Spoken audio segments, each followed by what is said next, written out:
All right, brother. You know I like you. I'm gonna try to kill you, but it's definitely gonna hurt you more than it is me.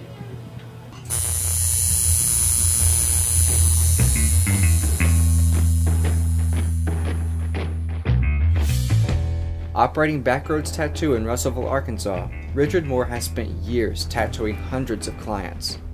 However, he didn't just set up shop and start tattooing. It took time, hard work, and discipline to get where he is now. This is Richard's story.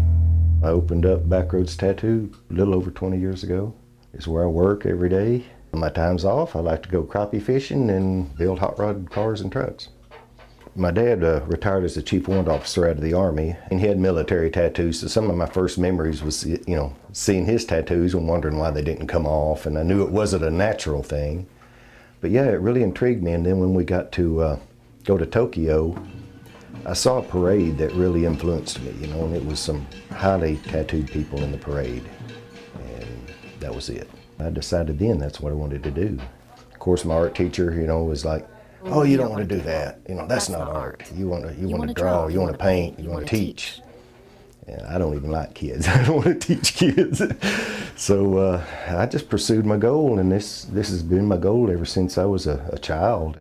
So Richard followed that goal, learning more about the craft to turn his hobby into a profession. Regulations hadn't even come in until 1985, so I was licensed in 1986. And I think I might have been number 3 in the state to be licensed. There was no apprenticeships or schools when I started in Arkansas, so I was self-taught. And trial and error is not the way to go. I learned the basic procedures, of sterilization, autoclave sterilization, and it's mainly common sense. You don't touch anything to cross-contaminate. Always wash your hands. But I didn't want to just jump in and try to tattoo. I wanted to learn proper aseptic procedures, sterilization procedures. It's with anything you do. If you want to be an engine builder, you don't just get out and sling a wrench on the engine and try to learn all the hard way. You got to do your homework and figure out what makes an engine perform the way you want it to perform, and the tools involved in it. The procedures it takes to build a champion. Richard eventually opened Backroads Tattoo, one of the first tattoo shops in Russellville. Most tattoo shops come and go within 3 years. Where they jump around everywhere. Mine's a solid, you know what you're getting, clean and sober work.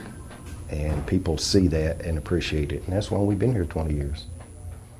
I like to keep my hours down because I found that, first of all, if you didn't do anything till 10 o'clock at night or 10:30 at night, you're already tired. You're not going to get that good quality work. And I want all my people that work here to go home and have a home life. That's why our hours are so short, noon till 6. Now, we do make appointments for late or something like that. We work with other people's schedules, but I don't want to work them to death because it's a job and you don't enjoy what you do. Well, if you enjoy what you do, it reflects in what you do. Same way with the engine building. If you enjoy that, you're the guy that's got the name out there because you go that little bit further to make it what it is. And that's the same way with tattoos.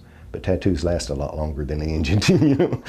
Throughout his career as a tattoo artist, Richard has become a well-known figure in the tattooing community, with a number of people flocking to get stung by Richard Moore.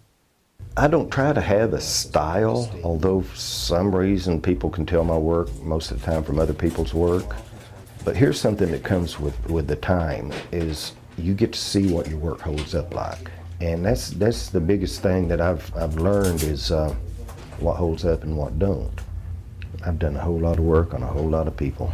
I've liked a whole lot of what I've done, but there again, I'm a nitpicker and I've never done anything I was 100% satisfied with. You can always find something you wish you'd done a little different.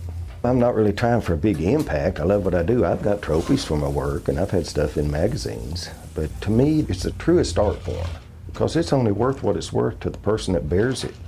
You can't hawk it again, you can't sell it. And if I've done my job right and give you what you wanted, you're proud of it.